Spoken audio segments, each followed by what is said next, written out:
ನಮಸ್ಕಾರ. ಏರುತಿಹುದು ಹಾರುತಿಹುದು ನೋಡು ನಮ್ಮ ಬಾವುಟ. ಕೇಶವರೆಡ್ಡಿ ಹಂದ್ರಾಳದವರು ಬರೆದಿರೋದು. ಸ್ವತಂತ್ರ ಭಾರತದ 70 ಕೋಟಿಗೂ ಮೀರಿದ ಮಹಾ ಸತ್ಪ್ರಜೆಗಳ ಸ್ವಾತಂತ್ರ್ಯದ ಆಚರಣೆಯ ಗುಂಗಿನಲ್ಲಿರುವ ನಿಮಗೆ ರಾಮನೆಂಬ ಪಾಪದ ಹುಡುಗನೊಬ್ಬನ ಕಥೆಯನ್ನು ಹೇಳುತ್ತೇನೆ ಕೇಳಿ. ನನ್ನ ರಾಮ ತ್ರೇತಾಯುಗದ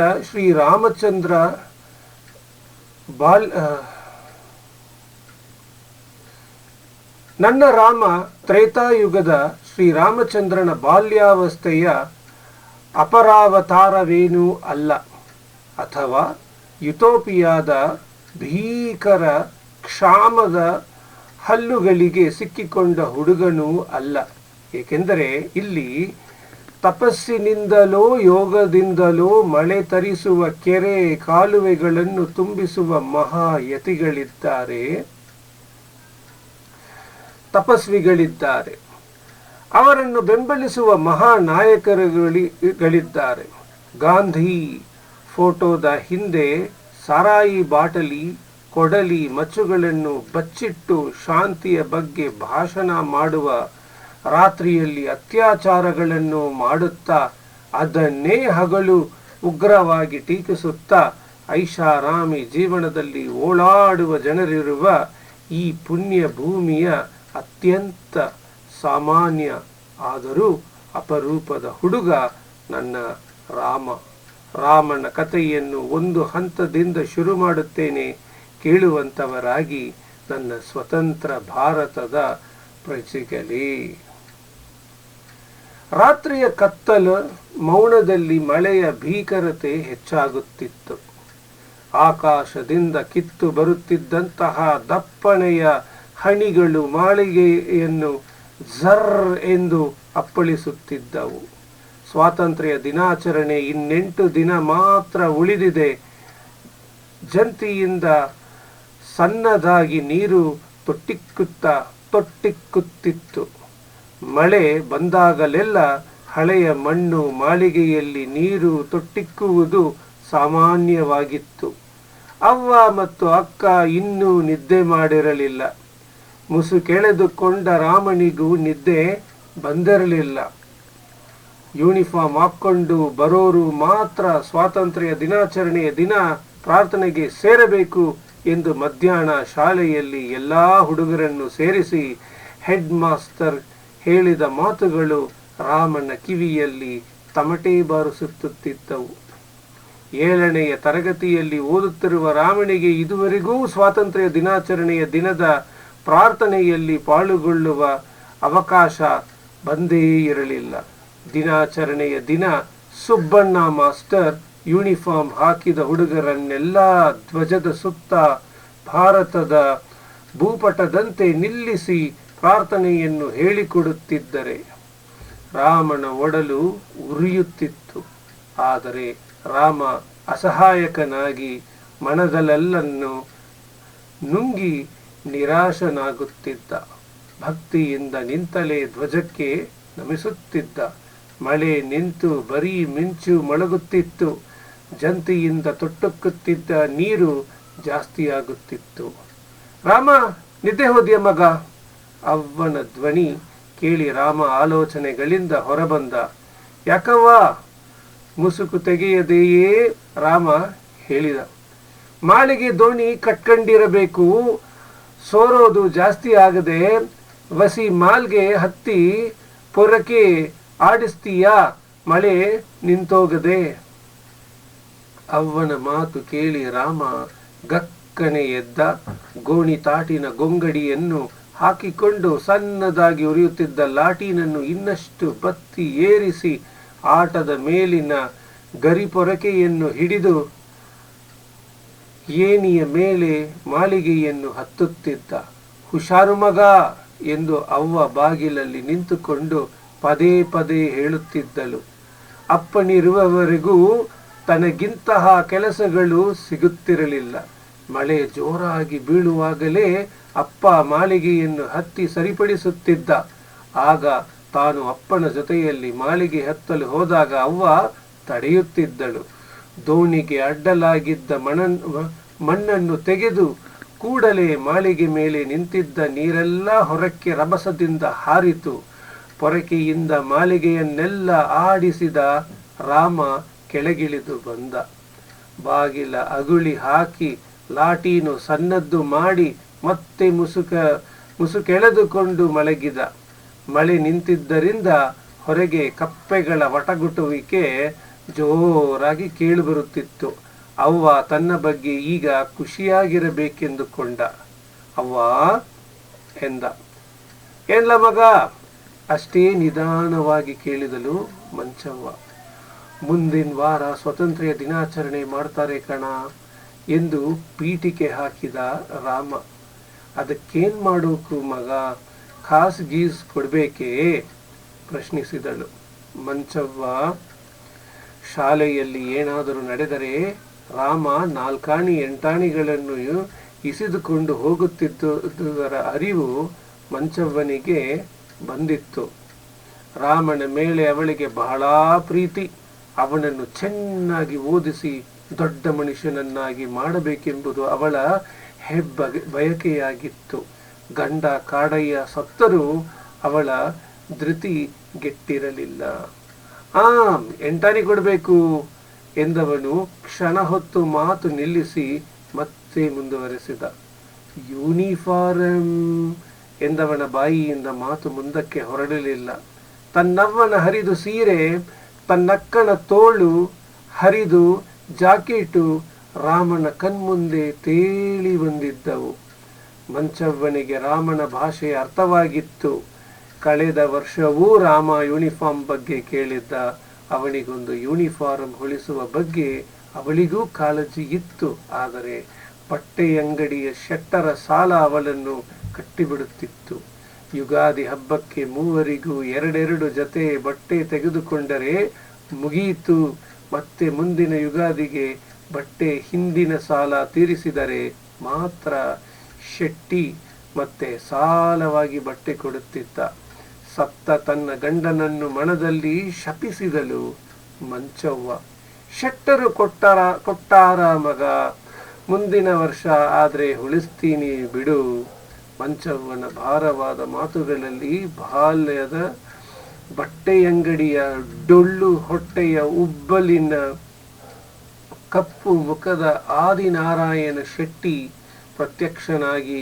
ರಾಮ ಬೆಚ್ಚಿ ಬಿದ್ದವನು. ಸುಮ್ಮನೆ ಬಿದ್ಕೊಂಡ. ಮುಂದಿನ ವರ್ಷ ಬಾಲ್ಯದ ಹೈಸ್ಕೂಲಿಗೆ ಹೋಗುವ ತಾಕತ್ತು ತನಗಿಲ್ಲವೆಂದು ರಾಮ ಅರಿತುಕೊಂಡಿದ್ದ. ರಾಮನ ಸ್ವಾತಂತ್ರ್ಯ ದಿನಾಚರಣೆಯ ಕನಸು ಕನಸಾಗಿಯೇ ಉಳಿಯುವ ಮುನ್ಸೂಚನೆಯನ್ನಾಗಿದ್ದವು ಅವಳ ಮಾತುಗಳು. ರಾಮನಿಗೆ ಧ್ವಜವನ್ನು ಕಂಡರೆ ಎಲ್ಲಿಲ್ಲದ ಹುಚ್ಚು ಪ್ರೀತಿ. ತರಗತಿಯಲ್ಲಿ ಇತಿಹಾಸದ ಮಾಸ್ತರು ಸ್ವಾತಂತ್ರ್ಯದ ಕಥೆಗಳನ್ನು ರಸವತ್ತಾಗಿ ಹೇಳುತ್ತಿದ್ದರೆ ರಾಮ ರೋಮಾಂಚನಗೊಳ್ಳುತ್ತಿದ್ದ. ಭಗತ್ ಸಿಂಗ್, ರಾಜ್ಗುರು, ಸುಖದೇವ್ ಮುಂತಾದ ಯುವ ವೀರರು ಬ್ರಿಟಿಷರಿಗೆ ಕೊಟ್ಟ ಕಿರುಕುಳ, ಎಳೆ ವಯಸ್ಸಿನಲ್ಲಿಯೇ ದೇಶಕ್ಕಾಗಿ ಅವರು ಮಾಡಿದ ಪ್ರಾಣತ್ಯಾಗ ಇತ್ಯಾದಿ ರಾಮನ ರಕ್ತ ಕುದಿಸುತ್ತಿತ್ತು. ಆ ಕಾಲದಲ್ಲಿ ಹುಟ್ಟಿದ್ದರೆ ತಾನು ಕೂಡ ಬ್ರಿಟಿಷರಿಗೆ ಆ ರೀತಿ ಮಾಡಬಹುದಾಗಿತ್ತು ಎಂದು ಕೈ ಹಿಸುಕಿಕೊಳ್ಳುತ್ತಿದ್ದ. ಸುಭಾಷ್ ಚಂದ್ರ ಬೋಸ್, ಮಹಾತ್ಮ ಗಾಂಧೀಜಿ, ತಿಲಕ್ ಮುಂತಾದವರ ಸಾಹಸಗಳನ್ನು ಕೇಳಿ ಪುಳುಕಿತನಾಗುತ್ತಿದ್ದ. ಭಾರತದ ಈ ತ್ರಿವರ್ಣ ಧ್ವಜ ಹಾರಾಡಬೇಕಾದರೆ ಎಷ್ಟು ಜನ ಪ್ರಾಣತ್ಯಾಗ ಮಾಡಿದ್ದಾರೆ ಎನ್ನುವ ಅರಿವು ಪುಟ್ಟ ರಾಮನ ಹೃದಯಕ್ಕೆ ಬಂದಿತ್ತು. ಆದ್ದರಿಂದಲೇ ಅವನಿಗೆ ಧ್ವಜವನ್ನು ಕಂಡರೆ ಪ್ರಾಣ. ದನಗಳನ್ನು ಮೇಯಿಸಲು ಹೋದಾಗಲೂ, ಕಟ್ಟಿಗೆಗೆ ಹೋದಾಗಲೂ ರಾಮ ತನ್ನ ಗೆಳೆಯರೊಡನೆ ಸ್ವಾತಂತ್ರ್ಯದ ಸಾಹಸ ನಾಟಕಗಳನ್ನು ಆಡುತ್ತಿದ್ದ. ತಾನು ಭಗತ್ ಸಿಂಗ್, ಸುಭಾಷ್ ಚಂದ್ರ ಬೋಸ್ ಆಗಿಯೂ ಪಾತ್ರಗಳನ್ನು ಕಟ್ಟುತ್ತಿದ್ದ. ಎಷ್ಟೋ ಸಾರಿ ಸ್ವಾತಂತ್ರ್ಯದ ಘೋರ ಕನಸುಗಳು ರಾಮನಿಗೆ ಬಿದ್ದದ್ದುಂಟು. ರಾಮ ಕನಸುಗಳಲ್ಲಿ ಬ್ರಿಟಿಷರ ಗುಂಡಿಗೆ ಬಲಿಯಾಗಿದ್ದುಂಟು. ಅಂತಹ ಕನಸುಗಳು ತನಗೆ ಮತ್ತೆ ಮತ್ತೆ ಬೀಳಲೆಂದು ರಾಮ ಆಶಿಸುತ್ತಿದ್ದ. ಬೆಳಗ್ಗೆ ಬೇಗನೆ ಎದ್ದ ರಾಮ ತನ್ನವ್ಯ ಕಾಸಿಕೊಟ್ಟ ಕಾಫಿಯಿಂದ ಬೆಲ್ಲದ ನೀರನ್ನು ಕುಡಿದು ಸಿದ್ದಣ್ಣನ ಗಾಡಿಯಲ್ಲಿ ಹೋಗಿ 5-6 ಮಂಕರಿ ಗೋಡು ಮಣ್ಣನ್ನು ತಂದು ಮಳಿಗೆಯ ಮೇಲೆ ಹರಡಿದ. ಎಂಟಾಣಿಯನ್ನು ಇಸಿದುಕೊಂಡು ಶಾಲೆಗೆ ಹೊರಟ ಕೆಲವರಾಗಲೇ ತಾವು ಯೂನಿಫಾರಂ ಹೊಲಿಸಿಕೊಂಡು ಬಂದದ್ದನ್ನು, ಇನ್ನೂ ಕೆಲವರು ಹೊಲಿಸು ಹೋಗುವುದನ್ನು ಹೇಳುತ್ತಿದ್ದರು. ರಾಮ ನಿರ್ಲಿಪ್ತನಾಗಿ ಎಲ್ಲರ ಮಾತುಗಳನ್ನು ಕೇಳುತ್ತಿದ್ದ. ಅಂದು ಹರಿಜನ ಹುಡುಗರಿಗೆಲ್ಲ ಯೂನಿಫಾರಂ ಬಟ್ಟೆಗಳನ್ನು ಹಂಚಿಸಿದ್ದರು. ತನಗೂ ಕೊಡಬಹುದೆಂದು ರಾಮ ಲೆಕ್ಕಾಚಾರ ಹಾಕಿದ. ಆದರೆ ರಾಮನಿಗೆ ಯೂನಿಫಾರಂ ಸಿಗಲಿಲ್ಲ. ಏಕೆಂದರೆ ಅವನು ಹರಿಜನ ಹುಡುಗನಾಗಿರಲಿಲ್ಲ. ತನ್ನ ಹರಿದ ಶರ್ಟನ್ನು ಹೆಡ್ ಮಾಸ್ಟರ್ಗೆ ತೋರಿಸುತ್ತಾ ನನಗೂ ಒಂದು ಜೊತೆ ಯೂನಿಫಾರಂ ಕೊಡಲು ಕೇಳಿದ್ದ. ಅವನ ಮಾತಿಗೆ ಹೆಡ್ ಮಾಸ್ಟರ್ ಸಿಡಿಮಿಡಿಗೊಂಡು, ನೀನೇನೋ SC ಕೊಡಲು ಬಡ್ಡಿ ರಾಸ್ಕಲ್, ಅವರಿಗೆ ರಿಸರ್ವೇಶನ್ ಐತೆ, ನಿನಗೇನೈತೆ ಪುಟಕೋಸಿ, ನಮ್ಮನಿಗೆ ಹೇಳಿ ಹೊಲಿಸ್ಕೊ ಹೋಗು ಎಂದು ಎಲ್ಲರ ಮುಂದೆಯೇ ಗದರಿದ್ದರು. ಸಬ್ ರಿಜಿಸ್ಟ್ರಾರ್ ಕದಿರಪ್ಪನ ಮಗನಿಗೂ ಪುಕ್ಕಟೆ ಯೂನಿಫಾರಂ ಕೊಟ್ಟಿದ್ದರು. ಅವರು ಹಟ್ಟಿಯಲ್ಲಿ ಬಿಲ್ಡಿಂಗ್ ಕಟ್ಟಿದ್ದಾರೆ, ಮೋಟಾರು ಬೈಕ್ ಕೂಡ ಇಟ್ಟಿದ್ದಾರೆ. ಚೆನ್ನ ಭೂಮಿಯ ಮಗ ನಾಗರಾಜ ಭೋವಿಗೂ ಪುಕ್ಕಟೆ ಯೂನಿಫಾರಂ ಕೊಟ್ಟಿದ್ದಾರೆ. ಅವರೂ ಅಷ್ಟೇ ಶ್ರೀಮಂತರು, ಟ್ರಾಕ್ಟರ್ ಕೂಡ ಇಟ್ಟಿದ್ದಾರೆ. ತನಗೇನೂ ಇಲ್ಲ, ಅಪ್ಪ ಕೂಡ ಇಲ್ಲ, ಆದರೂ ತನಗೆ ಯೂನಿಫಾರಂ ಕೊಡಲಿಲ್ಲ ಎಂದು ರಾಮನಿಗೆ ಹೆಡ್ ಮಾಸ್ಟರ್ ಮೇಲೆ ಅಖಂಡ ಕೋಪ ಬಂತು.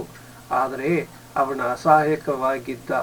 ಇದು ದೇಶದ ಪುಡಾರಿಗಳು ಓಟು ಗಿಟ್ಟಿಸಲು ಮಾಡುವ ಕುಟಿಲತೆಗಳ ಬಗ್ಗೆ ಪುಟ್ಟ ರಾಮನಿಗೆ ಗೊತ್ತಿಲ್ಲದಿದ್ದರೂ ತನ್ನನ್ನು ಕಂಡರೆ ಹೆಡ್ ಮಾಸ್ಟರಿಗೆ ಆಗುವುದಿಲ್ಲವೆಂದು ಸತ್ಯ ಮಾತ್ರ ಚೆನ್ನಾಗಿ ಗೊತ್ತು. ಹೆಡ್ ಮಾಸ್ಟರ್ ನಾಗಯ್ಯನಿಗೆ ರಾಮನನ್ನು ಕಂಡರೆ ಅಷ್ಟಕ್ಕಷ್ಟೇ. ಅದಕ್ಕೆ ಕಾರಣ ಉಂಟು. ಮಂಚವ್ವನ ಗಂಡ ಕಾಡಯ್ಯ ಸತ್ತ ನಂತರ ಮಂಚವ್ವನ ಬಗ್ಗೆ ನಾಗಯ್ಯ ಮಾಸ್ತರು ಹೆಚ್ಚು ಕಾಳಜಿಯನ್ನು ತೋರಿಸಲಾರಂಭಿಸಿದನು. ನಿನ್ ಮಗ ಬಲು ಪಸಂದಾಗಿ ಓದ್ತಾನೆ ಮಂಚಿ, ಚೆನ್ನಾಗಿ ಓದ್ಸು, ನಾನಿದ್ದೀನಿ ಎಂದು ಪುಸಲಾಯಿಸಿದ್ದರು. ರಾಮನಿಗೆ ಫೀಸನ್ನು ಕೂಡ ಮನ್ನಾ ಮಾಡಿಸಿದ್ದರು. ಹೆಡ್ ಮಾಸ್ತರ ಈ ಪ್ರೀತಿಯ ಹಿಂದೆ ಕಪಟತೆ ಅಡಗಿರುವುದು ತಿಳಿಯಲು ಮಂಚವ್ವನಿಗೆ ಹೆಚ್ಚು ಕಾಲ ಹಿಡಿಸಲಿಲ್ಲ. ಒಂದು ದಿನ ರಾತ್ರಿ ನಾಗಯ್ಯ ಮಾಸ್ತರು ತಮ್ಮ ಬಯಕೆಯನ್ನು ಮಂಚವ್ವನ ಬಳಿ ತೋರ್ಪಡಿಸಿಕೊಂಡಿದ್ದರು. ನೋಡು ಮಂಚಿ, ನೀನೆಂಗೂ ವಿಧವೆ, ರಾಮಣ್ಣ ದೊಡ್ಡ ಮನುಷ್ಯ ಮಾಡುವ ಜವಾಬ್ದಾರಿ ನನಗಿರಲಿ, ನೀನೊಬ್ಬಳು ಒಪ್ಪಿದರೆ ಸಾಕು ಎಂದಿದ್ದರು. ಮಂಚವ್ವ ಮಣಿದಿರಲಿಲ್ಲ, ಬದಲಾಗಿ ಛೀ ಮಾರಿ ಹಾಕಿದ್ದಳು. ಹೆಡ್ ಮಾಸ್ಟರ್ಗೆ ರಾಮನ ಮೇಲಿದ್ದ ಕಾಳಜಿ ಕಾಲು ಮುರಿದಿತ್ತು. ರಾಮನ ಫೀಸನ್ನು ಮಂಚವ್ವ ಕೋಳಿಗಳನ್ನು ಮಾರಿ ಕಟ್ಟಬೇಕಾಯಿತು. ಊರಿನಲ್ಲಿ ಯಾರ ಹೆಡ್ ಮಾಸ್ಟರನ್ನು ಎದುರಾಕಿಸಿಕೊಳ್ಳುವಂತಿರಲಿಲ್ಲ. ಏಕೆಂದರೆ ಅವರಿಗೆ ಪಂಚಾಯತಿಯಿಂದ ಹಿಡಿದು ತಾಲೂಕು ಬೋರ್ಡ್ MLA ವರೆಗೂ ಎಲ್ಲರೂ ಗೊತ್ತು. ತಾಲೂಕಿನಲ್ಲಿ ಏನೇ ಕೆಲಸ ಬೇಕಾದರೂ ಚಿಟಕಿ ಹೊಡೆಯುವುದರಲ್ಲಿ ಮಾಡಿಸಿಕೊಂಡು ಮಾಸಾಶನ ಬರುತ್ತಿದ್ದರು. ಮಂಚವ್ವನಿಗಿನ್ನೂ ಮಂಜೂರಾಗಿರಲಿಲ್ಲ. ಮಂಚವ್ವ ಸೆಕ್ರೆಟರಿಯರಿಗೆ ಕಡಲೆ ಸುಗ್ಗಿಯಲ್ಲಿ ಕೂಡಿಟ್ಟು 100 ರೂಪಾಯಿಗಳನ್ನು ಯಾರಿಗೂ ಕಾಣದ ಕೊಟ್ಟು 4-5 ತಿಂಗಳಾದರೂ ಆ ಬಗ್ಗೆ ಸೆಕ್ರೆಟರಿ ಏನಾದರೊಂದು ಸಬೂಬು ಹೇಳಿ ತಪ್ಪಿಸಿಕೊಳ್ಳುತ್ತಿದ್ದ. ನಾಳೆಯೇ ಸ್ವಾತಂತ್ರ್ಯ ದಿನಾಚರಣೆ. ಶಾಲೆಗೆ ಸುಣ್ಣ ಬಳೆಯಲಾಗುತ್ತಿತ್ತು. ಹುಡುಗಿಯರೆಲ್ಲ ಸಡಗರ ಸಂಭ್ರಮಗಳಲ್ಲಿದ್ದರೂ ರಾಮನ ಮನಸ್ಸು ಕದಡಿ ರಾಡಿಯಾಗಿತ್ತು. ಸ್ವಾತಂತ್ರ್ಯ ದಿನಾಚರಣೆಯಲ್ಲಿ ಭಾಗವಹಿಸಲು ಸಾಧ್ಯವಾಗಲಿಲ್ಲವಲ್ಲ ಎನ್ನುವ ನಿರಾಸೆ, ನೋವು ತನ್ನ ತಳಮಳವನ್ನು ಯಾರ ಬಳಿ ಹೇಳಿಕೊಂಡಾನು? ಶಾಲೆಯಿಂದ 4 ಗಂಟೆಗೆ ಬಂದವನು ತಂಗಳುಂಡು ಕಟ್ಟಿಗೆ ತರಲೆಂದು ಜಯಮಂಗಳಿ ನದಿಯ ದಡದ ಹೊಂಗೆಯ ತೋಪಿಗೆ ಹೋದ. ನದಿಯಲ್ಲಿ ಅಗಸರ ಮುದ್ದಪ್ಪ ಬಟ್ಟೆಗಳನ್ನು ಒಗೆದ ಬಟ್ಟೆಗಳನ್ನೆಲ್ಲ ದಡದಲ್ಲಿ ಒಣಗಿ ಹಾಕಿದ್ದ. ಗೌಡರ ಮಗ ರಮೇಶನ ಯೂನಿಫಾರ್ಮ್ ಬಟ್ಟೆಗಳು ರಾಮನ ಕಣ್ಣಿಗೆ ಬಿದ್ದವು. ರಮೇಶ ರಾಮನ ಸಹಪಾಠಿ. ಅವನಿಗೆ 3-4 ಯೂನಿಫಾರ್ಮ್ ಬಟ್ಟೆಗಳಿದ್ದವು.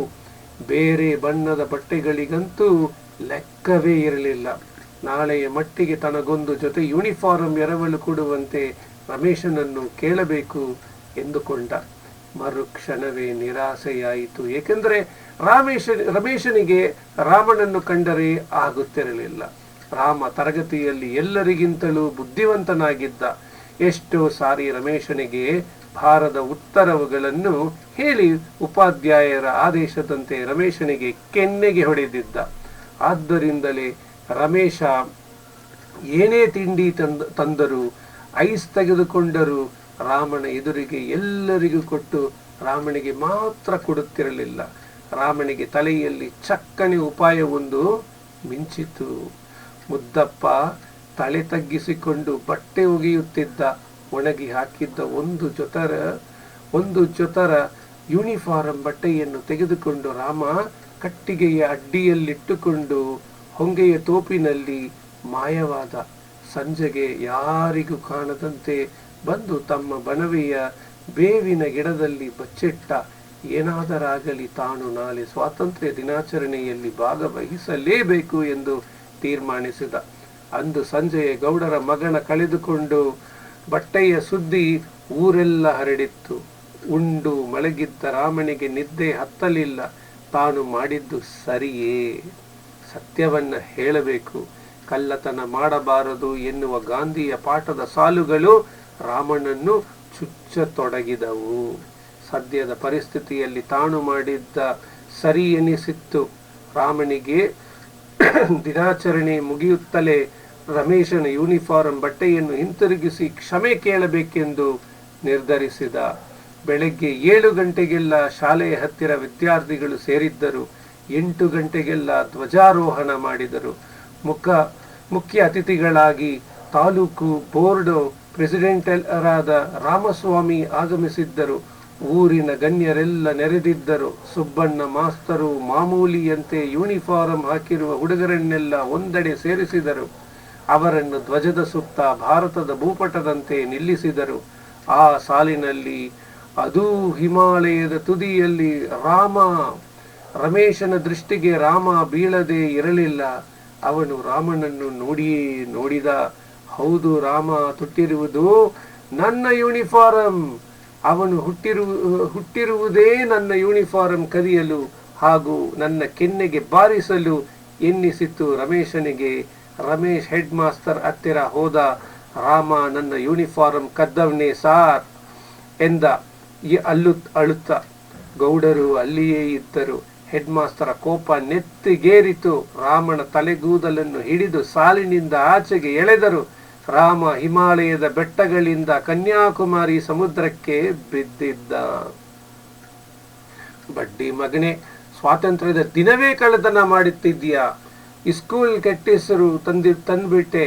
ದೊಡ್ಡ ಮನುಷ್ಯರು ಎದುರ್ನಾಗೆ ಕಳ್ಳತನ ಮಾಡ್ದಾರ್ದು ಅಂತ ಗಾಂಧಿ ತಾತ ಹೇಳಿರ್ಲಿಲ್ವಾ? ಹೋಗು, ಮೊದಲು ಯೂನಿಫಾರ್ಮ್ ಬಿಚ್ಚಿ ತಂದ್ಕೊಡು ಎಂದು ಅಬ್ಬರಿಸಿದರು. ಯಾರ ಅವನು ಅನಿಷ್ಟ? ತಾಲೂಕು ಬೋರ್ಡ್ ಪ್ರೆಸಿಡೆಂಟರು ಗುಡುಗಿದರು. ತಪ್ಪಾಯ್ತು ಪ್ರಾರ್ಥನೆ ಆಗ್ತಲೇ ವಾಪಸ್ಸು ಕೊಡ್ತೀನಿ ತೊದಲಿದ ರಾಮ. ಏನ್ ಧೈರ್ಯ ಮೇಷ್ಟ್ರೆ, ಕಲ್ಬಡ್ಡಿ ಹೈದಂಗೆ ಒಂದು ಓದಿರಿ.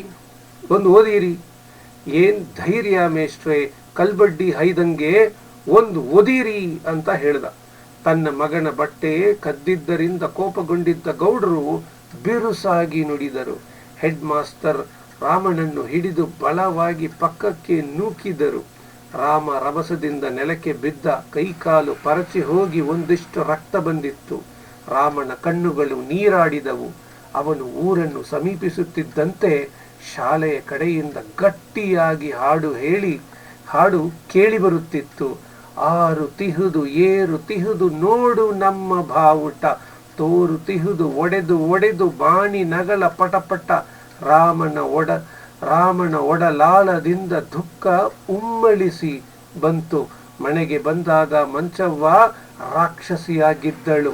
ಕೈಗೆ ಸಿಕ್ಕಿದ ಬಿದುರು ಕೋಳಿನಿಂದ ಸಿಕ್ಕಿದ್ದ ಕಡೆ ಹೊಡೆದಿದ್ದಳು. ಇಲ್ಲವ್ವ, ಇನ್ನೆಂದೂ ಕದಿಯಲ್ಲ ಕಣ್ಣವ್ವ ಎಂದು ರಾಮ ಅರಚುತ್ತಿದ್ದ. ಅಕ್ಕ ಲಕ್ಷ್ಮಿ ಅಡ್ಡ ಬಂದು ಬೀಡಿಸಿಕೊಂಡೋದಳು. ರಾಮ ಬಿಕ್ಕಳಿಸುತ್ತಿದ್ದ. ಮಂಚವ್ವನ ಹೃದಯ ಕರಗಿತ್ತು.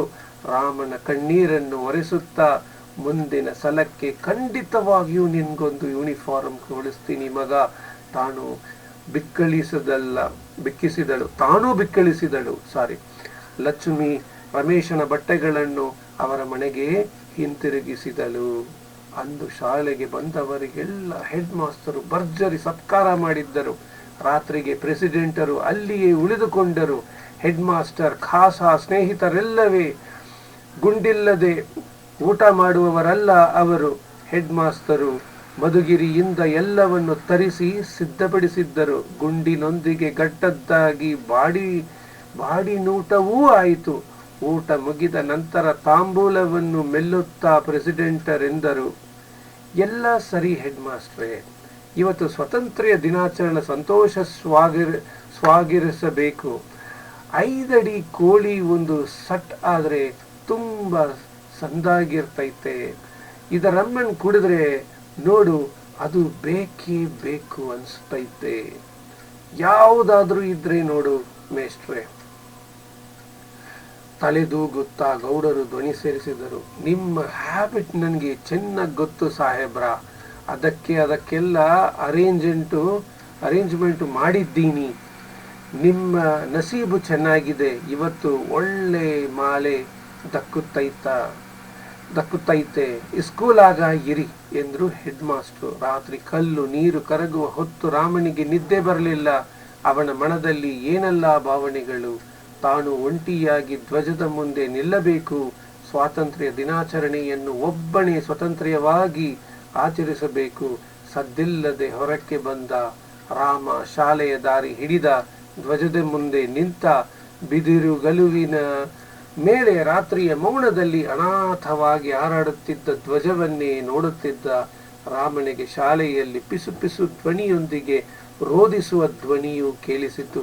ಬಾಗಿಲ ಸಂದಿಯಲ್ಲಿ ಇಣುಕಿದ ರಾಮನ ತಲೆ ತಿರುಗುವುದಂತಾಯಿತು. ಶಂಕರಜ್ಜಿಯ ಮಗಳು ಚೆಲುವಿಯ ಮೇಲೆ ಹೆಡ್ ಮಾಸ್ಟರು ಹಾಗೂ ತಾಲೂಕು ಬೋರ್ಡ್ ಪ್ರೆಸಿಡೆಂಟ್ ಆಕ್ರಮಣ ನಡೆಸಿದ್ದರು. ಚೆಲುವಿ ರೋಧಿಸುತ್ತಾ ಬಿಡಿಸಿಕೊಳ್ಳಲು ಪ್ರಯತ್ನಿಸುತ್ತಿದ್ದಳು. ಇಬ್ಬರು ಗಂಡಸರದ ಬಳದ ಮುಂದೆ ಒಂಟಿ ಹೆಣ್ಣಿನ ಬಲವೇ? ರಾತ್ರಿ 9ರಲ್ಲಿ ಶಂಕರಜ್ಜಿ ಚೆಲುವಿಪುರವರಕ್ಕೆ ಅಂತ ಹೋದಳು. ಇನ್ನೂ ಬರಲಿಲ್ಲ. ಅವಲಕ್ಕನ ಮನೆಯಲ್ಲೇನಾದರೂ ಉಳ್ಕೊಂಡು ಏನೋ ಎಂದಿದ್ಲು. ಅದಕ್ಕೆ ತನ್ನ ಅಮ್ಮ, ಇರ್ಬೋದು ಬಿಡು, ನೀ ಉಂಡು ಮಲಗು, ಬೆಳಗ್ಗೆಗೆ ಬಂದಾಳು ಎಂದಿದ್ದಳು. ಚೆಲುವಿಯನ್ನು ಕಾಪಾಡಬೇಕು. ಹೆಡ್ ಮಾಸ್ಟರ್ ಮತ್ತು ಪ್ರೆಸಿಡೆಂಟರು ಬಿಳಿದೊಗಳಿನ ದೊರೆಗಳಂತೆ ಕಂಡು ಬಂದರು ರಾಮನ ಕಣ್ಣುಗಳಿಗೆ. ಸುತ್ತಮುತ್ತ ನೋಡಿದ, ಏನು ಕಾಣಲಿಲ್ಲ. ಬಿದಿರುಗಲ್ಲುವಿನ ಮೇಲೆ ಧ್ವಜ ಹಾರಾಡುತ್ತಿತ್ತು. ತನ್ನ ಬಲವನ್ನೆಲ್ಲ ಬಿಟ್ಟು ಗಲುವನ್ನು ಕಿತ್ತ. ಧ್ವಜ ಕೈಗೆ ಬಂದಿತ್ತು. ಶಾಲೆಯ ಹಿಂದಕ್ಕೆ ನಡೆದ. ಕಿಟಕಿಯ ಬಾಗಿಲು ತೆರೆದಿತ್ತು. ತನ್ನ ಶಕ್ತಿಯನ್ನೆಲ್ಲ ಉಪಯೋಗಿಸಿ ಬಿದಿರುಗಲುವಿನಿಂದ ಪ್ರೆಸಿಡೆಂಟರ ಕಣ್ಣಿಗೆ ಗುರಿಯಿಟ್ಟು ತಿವಿದ.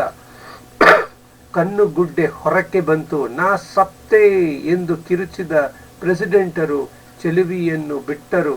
ಹೆಡ್ ಮಾಸ್ತರು ಬೆಕ್ಕಸ ಬೆರಗಾಗಿ ಕಿಟಕಿಯ ಕಡೆ ನೋಡಿದರು. ರಾಮನ ಕಣ್ಣುಗಳು ಕೆಂಪನ್ನು ಕಕ್ಕುತ್ತಿದ್ದವು. ಚೆಲುವಿಯನ್ನು ಬಿಟ್ಟು ಒಳಕೋಣೆಗೆ ಓಡಿದರು. ಚೆಲುವಿ ಭಯಾತುರಗಳಿಂದ ಎದ್ದು ಬಾಗಿಲನ್ನು ತೆರೆದು ಹೊರಕ್ಕೆ ಬಂದಳು. ರಾಮ ನಿಂತಿದ್ದ ಭಗತ್ ಸಿಂಗ್ ನಂತೆ. ಗಳುವಿನ ಕೊನೆಗೆ ಕಟ್ಟಿದ ಬಾವುಟವನ್ನು ಬಿಚ್ಚಿ ಚೆಲುವಿಗೆ ಹೊದೆಯಲು ಕೊಟ್ಟ. ರಾಮಣ್ಣ, ನೀ ದ್ಯಾವರಂಗ್ ಬಂದು ನನ್ನಪ್ಪ ಕಾಪಾಡದೆ. ನಾ ಪುರುವರದಲ್ಲಿ ನಮ್ಮಕ್ಕನ ಮನೆಯಾಗೆ ಇದ್ದೆ. ನಮ್ಮವ್ವನಿಗೆ 50 ರೂಪಾಯಿ ತಿಂಗಳ ಸಂಬಳ ಬರೋ ಹಂಗೆ ಮಾಡ್ತೀವಿ. ಹೆಬ್ಬಟ್ ಹಾಕ್ಬೇಕು, ಮತ್ತೆ ಪ್ರೆಸಿಡೆಂಟರಿಗೆ ಹೇಳ್ಬೇಕು ಬಾ ಅಂತ ಕರ್ಕೊಂಡ್ ಬಂದ್ರು. ನೀ ನಿಜವಾಗ್ಲೂ ದ್ಯಾವರಾಕಣ ಮಗ. ಬಿಕ್ಕಳಿಸುತ್ತಾ ರಾಮನ ತಲೆಯನ್ನು ನೇವರಿಸುತ್ತಾ ಚೆಲುವಿ ಹೇಳಿದಳು. ರಾಮ ಚೆಲುವಿಯ ಕೈ ಹಿಡಿದು ತೃಪ್ತಿಯಿಂದ ಊರಿನ ಕಡೆ ಹೆಜ್ಜೆ ಹಾಕುತ್ತಿದ್ದ. ಚೆಲುವಿಯ ಮೈಮೇಲೆ ಧ್ವಜ ಹಾರಾಡಲು ಪ್ರಯತ್ನಿಸುತ್ತಿತ್ತು.